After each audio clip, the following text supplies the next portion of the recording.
Many dancers perform in year-end recitals. It's oftentimes a staple for each studio. Sometimes it'll go by other names, like year-end showcase or whatever.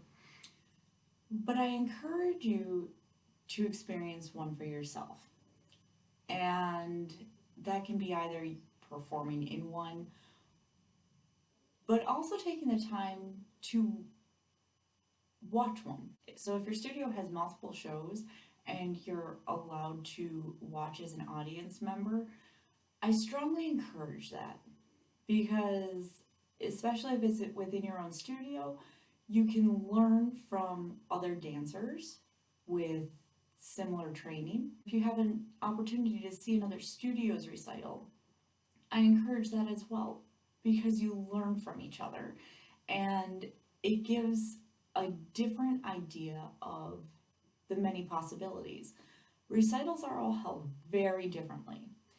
Some studios have traditional, they do just a generic. Others will theme. I've known some others who do more of a ballet theme throughout each of their recitals.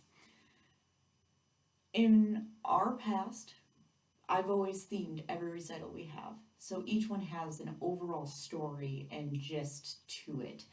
And we set the scene based around that theme. All the music is selected around that theme, and all of the costumes, the choreography, there was all this theming that happened in it.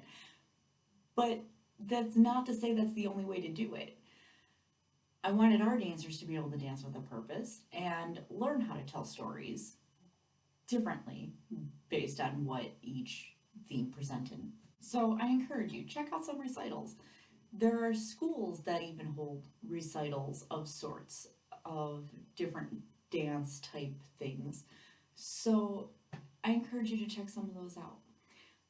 I will see you tomorrow as we talk about movies.